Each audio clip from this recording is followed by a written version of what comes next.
Y el libro que nos va a gustar este fin de semana, Ana Cristina, ¿es cuál? ¿Cuál es la recomendación, incluso para la Feria del Libro? Paz, en la paz total y cuáles son los desafíos. Entonces yo creo que es una gran conversación y se lanza precisamente esta noche en la Feria del Libro con el señor Humberto de la calle Lombana y Rodrigo Primi van a estar en esta presentación.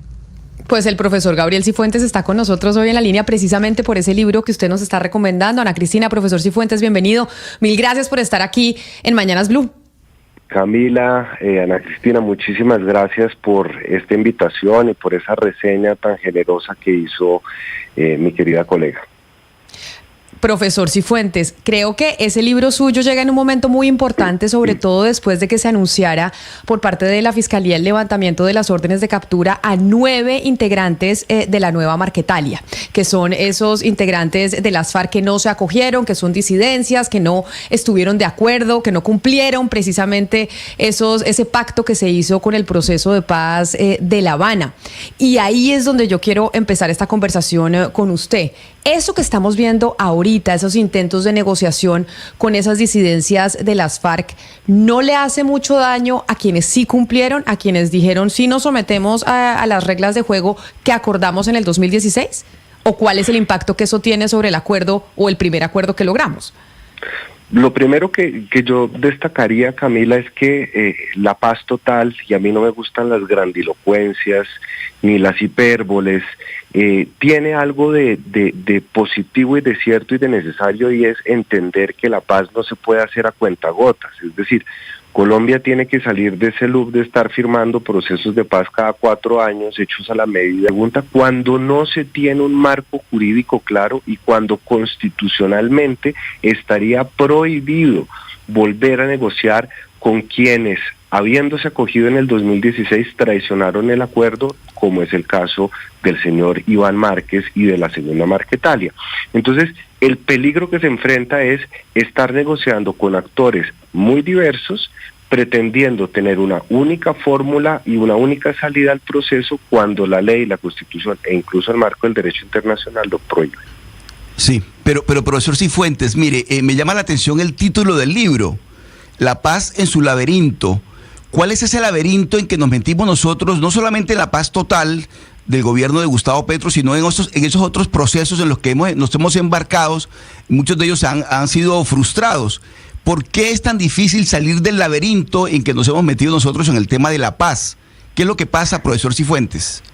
Véate, la historia de Colombia ha estado marcada por la violencia. No ha sido la misma, ha sido una violencia que ha mutado, que ha evolucionado, pero desde los albores del republicanismo, la patria boba, la guerra de los supremos, la guerra civil, la guerra de los 1000 días, la hegemonía conservadora, la guerra con el Perú, mejor dicho, nuestra historia ha estado escrita de la mano de la historia de la violencia en Colombia, que se ha ido transformando.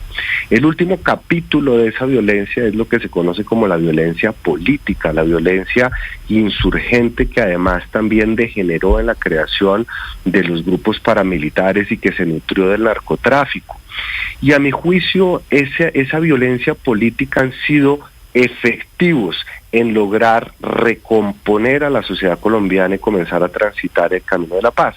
En el 2016, ¿qué se hizo? En el 2016, por una coyuntura de táctica militar muy significativa, por la situación que estaba viviendo el país, por el talante del gobierno que llegó, se firmó un acuerdo que recogió los éxitos y los fracasos de 40 años de negociaciones, en donde, si se lee la letra menuda de un acuerdo que, entre otras cosas, hay que decirlo, el 99% de la ciudadanía no se lo ha leído y por ende tiene opiniones más viscerales que estructurales, se puede entender que los 6 puntos ahí acordados no responden ni nada más ni nada menos a encontrarle solución a las causas de la violencia: el acceso a la tierra, la falta de participación política, las condiciones de seguridad en los territorios, la necesidad del reconocimiento de las víctimas, en fin.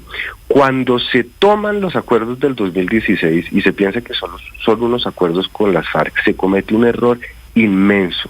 Y ahí entra la política a jugar lo que siempre ha jugado, y es a desestabilizar, a polarizar, a generar esas diferencias que no han permitido que haya un consenso nacional y un consenso social frente a la necesidad de tomar ese instrumento para darle salida. Entonces, mientras no se implemente el acuerdo del 2016, la paz seguirá siendo esquiva y seguirá en su Pero profesor Cifuentes, con la frialdad que da el tiempo, más allá de errores que hizo Iván Duque, con la frialdad que da el tiempo, más allá de errores que hizo Iván Duque, de la politización de Gustavo Petro, ¿qué errores de diseño, o dígame un error de diseño que tuvo el acuerdo de paz, si pudiera ir al 2016 y con un esfero borrar un parágrafo o reescribirlo? Que ha fallado y ha impedido que el avance en la reforma rural integral y todos los procesos de restitución de tierras no superen el 2 o 3% de implementación. Claro, frente a lo que usted estaba diciendo sobre el acuerdo de paz con las FARC, profesor Cifuentes, hay algo importante para preguntarle, y es que el ELN considera que ese acuerdo del 2016 pues fue un acuerdo completamente minimalista que lo único que buscaba era desmovilizar a las FARC. ¿Cómo hacer para que de verdad, por ejemplo, se pueda construir sobre lo construido con esa guerrilla, que es mucho más compleja y que hoy pues está a la mesa con el gobierno nacional, que piensan muy distinto a lo que usted acaba de plantear sobre ese acuerdo del 2016? Yo siendo un poco, usando un poquito de humor, le recomendaría que se leyeran los acuerdos del 2016 y el libro que se publica hoy. Pero más allá de eso, Camila, es un error de concepción pensar que el acuerdo del 2016 fue un acuerdo para desmovilizar a las FARC. El acuerdo del 2016 es un plan de desarrollo de la Constitución del 91 donde participaron incluso actores armados desmovilizados en su construcción. El problema de la tierra es transversal a la insurgencia desde los años 60. El problema de la participación política es transversal y de hecho dio origen al M-19 y otros grupos armados. Yo creo que es una miopía y una soberbia endémica la que caracteriza al ELN. Y creo también, aprovecho Camila para señalar que es un absoluto error que se estén adelantando diálogos de legitimación política de un actor que ni siquiera contempla o ha señalado que no contempla la dejación de las armas. Eso creo que va a ser un error fundamental de este proceso. ¿Qué le rezamos en cada paso que se adelanta en este proceso? Primero, Ana Cristina, Gabriela Secas, nada de doctor, nada de nada, Gabriela Secas. Son muchas las barreras, Ana Cristina, y las barreras son el tiempo, la falta de voluntad demostrada de las partes, la falta de un marco jurídico claro que permita establecer efectivamente cómo se darán las negociaciones distintas con distintos actores, la falta de un apoyo político y popular, la falta de método. Creo que el proceso de paz total tiene buenas intenciones, pero está muy mal diseñado. Y yo le sumaría además, Ana Cris, al final, que son las conclusiones del libro, 4 elementos básicos que no pueden dejar de faltar ni en la paz total ni en ningún modelo que busque justamente avanzar en ese camino. Lo primero es que este proceso de la paz total nos ha demostrado que sin falta de método, sin poner una fecha de vencimiento a las negociaciones, es muy difícil pretender acotar un proceso que pueda efectivamente implementarse, y ya hemos aprendido qué pasa cuando no se tiene el tiempo, tomando como referencia el proceso del 2016.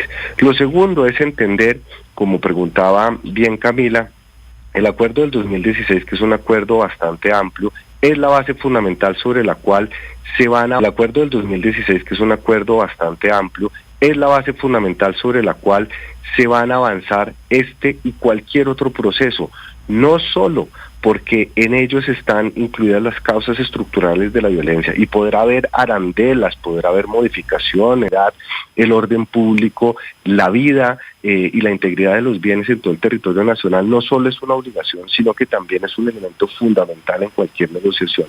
Y finalmente, y con esto concluyo el libro, no puede haber un proceso de paz exitoso si la justicia ordinaria en este país no funciona. Si pretendemos que se entienda que la válvula de escape a cualquier tipo de violencia es la justicia transicional, si con cualquier banda chiquita, cualquier pandilla de matones, somos incapaces de procesarlos judicialmente y se abra siempre el espacio de una negociación política, pues estaremos condenados al fracaso en la construcción de paz. Y si ustedes me permiten, yo quisiera también sumar algo que me marcó y que fue una de las razones por las cuales escribí este libro. En una de mis clases invité al padre Francisco de Rubio, a Ana Cris, y él decía algo que da cuenta de la tragedia que vivimos. Y decía, si en Colombia nosotros tuviéramos que guardar un minuto de silencio por cada víctima, deberíamos quedarnos callados 16 años. Esa es la dimensión de la tragedia, esa es la dimensión del problema que tenemos en ciernes, y es por eso que se requiere seriedad, se requiere abandonar las mezquindades y despolitizar lo que debería ser una política de Estado, pensando en las próximas generaciones y no en las elecciones que sean cada 4 años. Dicho eso, Gabriel, ¿cómo cree usted se podría resolver este problema de la violencia en Colombia? Con unos grupos armados que hoy, según le hemos entendido, no tienen voluntad, no quieren entregar las armas, no quieren desmovilizarse. ¿Qué va a pasar después de este intento de paz total del gobierno Petro? A las economías ilegales y a las rentas ilegales que no hemos podido superar, también en parte por las condiciones de desigualdad, de ausencia absoluta del Estado en ciertas regiones del país.